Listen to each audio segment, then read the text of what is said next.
DroneTV is the new 24-hour, 7-day awake autonomous drone stream. Oh snap! I just remembered this video is supposed to be like my intro for the Hackaday stuff. All right, I'll have to get on point here. Okay, so so what you're seeing on the screen here is the actual Raspberry Pi that is basically the broadcast station for DroneTV. And a little sign that says "Thank you, viewers." It's been around with me for a long time. Anyways, it's powered by the USB, regular USB power. The audio goes straight out to the stream. Actually, it goes into a very small mixer, which then goes directly into the stream. That's all live and real time. It's connected by Ethernet, this bright yellow cable, and from there it interacts with the world and gets samples from Freesound and all of that stuff that we are going to discuss extensively, and will be documented on the Hackaday project site, which is forthcoming. On the screen, what you're going to see is, oh damn, I like, as always, I've had the cursor overlay disabled because I don't use that for my live sets, but on the screen what you're going to see actually is OBS capturing a SSH session into the Pi. So if you haven't checked it out, you really should. YouTube.com/DiemasterMonkey/live is where DroneTV is when it's not this, me doing this Geek session. So in the background I've just turned up DroneTV, and this is pretty much what it sounds like. And you're like, what? It sounds like rain? No, it's quite a bit more than that, but that's what the topic of this show is, so we're going to explain what that's all about. So back to this screen. At the time, on Thursday the 26th of May 2016, at this time at 1:08 p.m. According to that clock. Wow, that's pretty wild. Yeah, that's what it sounds like all the time, except totally different all the time. Okay, so at the time it was playing a mix of these sounds. The sounds are from Freesound on this far left column. God, you can't see my cursor overlay. That's totally my fault. Cool. All right, in this column you'll see the ID. This is the sound ID on Freesound, and you can actually look it up on freesound.org. We may actually do that exercise just for the hell of it. So go to freesound.org, and if you just type in this ID 208810, you'll find this sound from the talented sound designer Monotrom, M-O-N-O-T-R-A-U-M, Monotrom. It's a 51-second sample that is filed under the keyword of Keyside. Seaside. Keyside. The hell is Keyside? Anyways, that was one of several samples that were playing at the time. They weren't, I should point out immediately, they weren't completely unmolested, okay? So they may or may not have been any one or more of the following. They might be, the pitch might be changed, they might be reversed, they might be faded in and or out. Actually, that is very frequent that they are faded in or out. They might be repeated. They might have several pitch bends at several points. That means pitching the sample up and or down at multiple points in the sample. There may be a delay effect. Actually, it's a cheat delay in order to say processor. What I'm doing is delaying one of two channels and allowing the other channel to stay as it was. In fact, we're listening to that right now. In fact, so I'll run this. This is the script, little utility script that produces there, but this is what we're listening to. I'm going to assume that the one we're hearing most prominently is this one right here, 115417, by the sound designer Dobroide. D-O-B-R-O-I-D-E. It's was filed under the keyword cathedral. We're going to get to where these keywords are coming from in just a second, and that's a really cool thing. Trust me. So, and you'll also you'll see these keywords in a minute if you're quick on your feet, which you probably are. You may have noticed these keywords, and aside of wondering where they came from, which we will cover, you may have noticed that this one is not a keyword. It says followed from 56642. What this means is that this sound that it found under the keyword Zazie, there's a reason that keyword's in there. We're going to find out why. But this sound by the extremely talented sound designer Zazzy, Z-O-Z-Z-Y. Again, excellent sound designer. I'm a big fan. Zazzy, you do fantastic work. Is a 56-second sample. Here's the thing: it is a highly rated sample in Freesound. As I said, we may take a field trip to Freesound here, and in Freesound, because it has a high rating, the program decided. Sonic Monkey is what we're talking about. DroneTV, basically. DroneTV decided to search Freesound for similar sounds, and it found this one by a user Kanukana Kina. Oh man, if that wasn't my name, if my name wasn't Die Master Monkey, I would change it to something else. I would change it to that. So I would change it to anything else. Actually, it's a terrible handle. So it found this one, which was similar in sound and speed, in pitch and BPM to this sample that it had already selected from Zazzy. It downloaded it, which is what this. See this little less than symbol, or I'm sorry, greater than symbol. It means it had to download it because it didn't already have it. And it downloaded it and it played it, along with these other samples. And in the background, we're hearing the beats, as I told you, Master Monkey beats. So I'm going to turn down DroneTV a little bit. There are, Jesus, just hours and hours and hours and hours of DroneTV replays already on my channel. So if you want to know what it sounds like, simply tune in after this show, which is when DroneTV goes immediately back on the air, or check out the replays, which are just they're long plays. So let's look at the creds script again. Sorry, and you'll see it's moved up. This cathedral one is one of the cool ones that we picked out. It was those organs that had been modified with echoes. Echoes had been added. The tools are making these decisions, by the way. And again, you see it added a gamelan, I believe that is how you pronounce that, and a sitar. And there's coming up in just a moment, there's going to be some sort of public address sample. All of these from Freesound, and all of them selected, where necessary, downloaded, and or often played out of a local cache. So that's how all of that part works.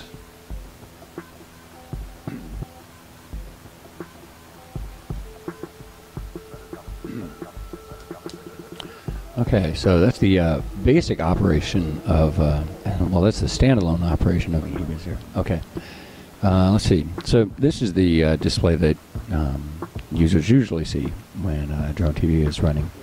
And just like the creds script, it just spits things out from the log, actually. So this is the log of the operation of DroneTV. And you know what, I'm going to show what it just showed a second ago so we can examine that in detail.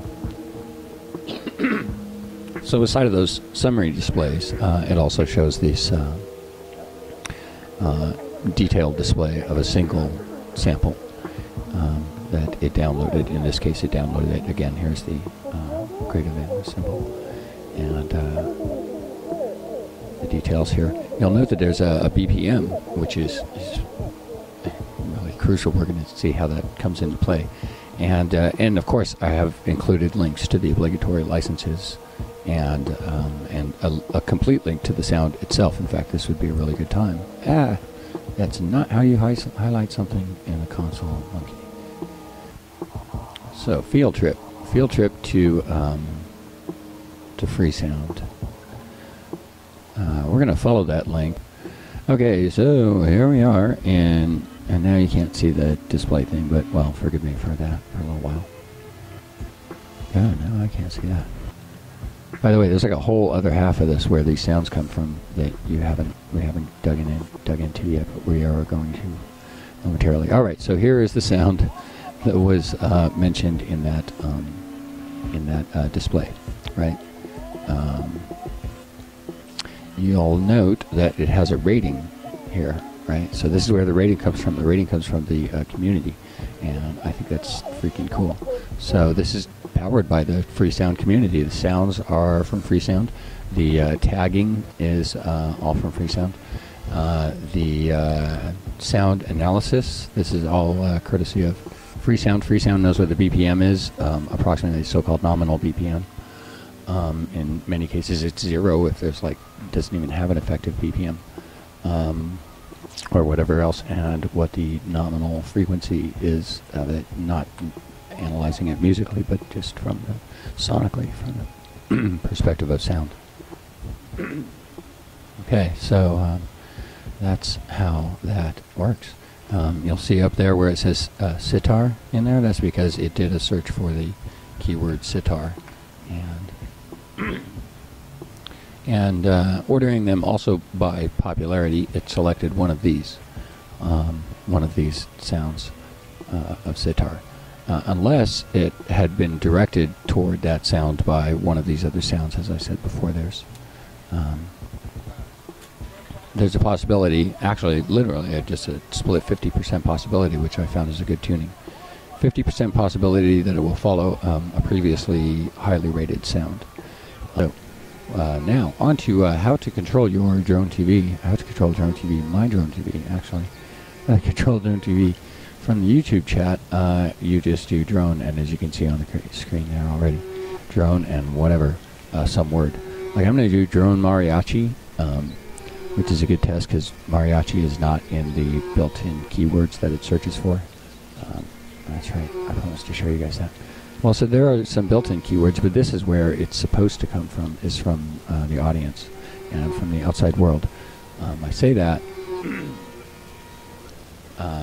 as if I had other plans aside of just the YouTube chat, and that is true, I do have other plans besides just the YouTube chat.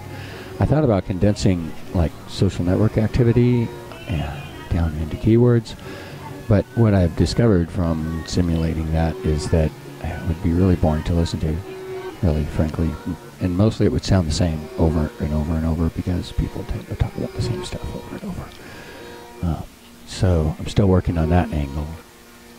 So basically, that's what's happening behind the scenes on Drone TV. I know I haven't gotten into the code of this. Most of it's Perl. Wait, is it all Perl? I think I might all Perl. I don't know. I write shit really fast. So, okay, believe that. Yeah, there, see? It's mariachi. It says mariachi out there. That's because I put mariachi in on the chat thing. And you can too. So I just put whatever you want in the YouTube chat, and then it does something. You can also tweet it. I did that first, actually. Did it so people could do the, add keywords by using tweet. So what it's doing is jeez, that's the London Underground apparently. Hold on, we got a train arriving here. Told you no vacuuming during the show. Okay, so so it also does the same thing from Twitter. It just uses the Twitter API and it goes and fetches blah blah blah blah blah. The rest is kind of geeky boring shit. For YouTube, it uses the YouTube API. I didn't use any libraries because it turned out to be faster just to write it myself by hand. So that's what it does. It's a bit of a train wreck. That code's not for share yet, but the DroneTV code, which chooses samples and all that kind of stuff, and gets them, downloads them from Freesound and follows the ones that are similar. That code's on GitHub, and it's linked in the video info thing, whatever the hell they call that. And it's going to be available in the Hackaday site that's going to follow this pretty shortly. And special shout outs to new YouTube subs who have come from DroneTV. You guys are the first Drone TV people. I think that's really awesome because I hope to take the thing really, really far. Okay, so about the keywords.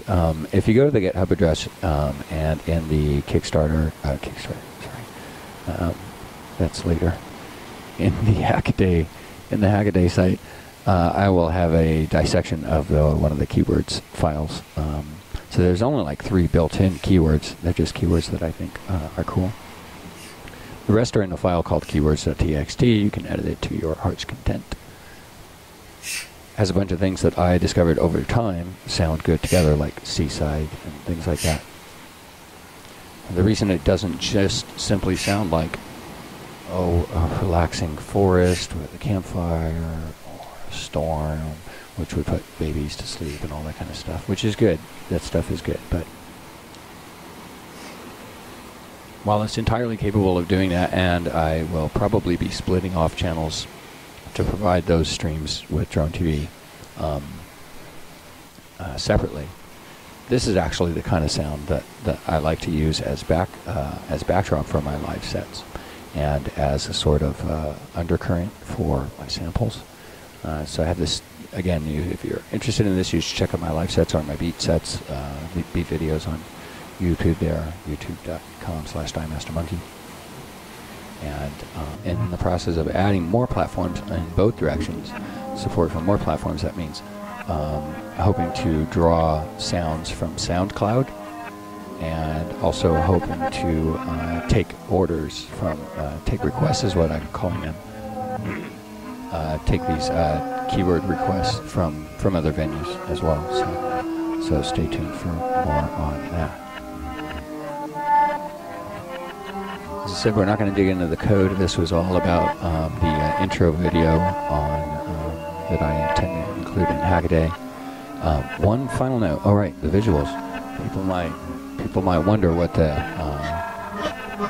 visuals are about. That is entirely in OBS. However, I'm really hoping and working to integrate those with the Raspberry Pi part. Mind you, there's two things complicating that. I'm turning the slides back on, so they're going to be all Clugia first. The slides, incidentally, if you're an OBS user, are simply a image slideshow of animated GIFs that I made myself that are all weird, that I've taken from a lot of mostly open source and some of my own content stuff too. So that's what those are, and they're overlaid at different opacities. It's really a simple trick. Now I want them to be related directly to the sounds, but there's a couple of issues with that. The most pressing of which is that I actually, and this is going to be a little embarrassing, but I don't have any displays in my house that can display HDMI. So I literally have no video output to display the output from this Pi. So I can't write like a visual output from it. I mean, I could write it so that it served an app over Java that did that, but what would be the point? I'd be running it on this machine anyways. So, with my other projects, you'll find them at hackaday.io/DieMasterMonkey. You'll see many of them involve some element of fuzzy logic or genetic algorithm or something like that. So there's going to be some of that in there, some AI type stuff. So, anyways, hope you guys have enjoyed that, and the show is up. I'm going to be shutting down the stream just momentarily, and then DroneTV will begin. Will resume.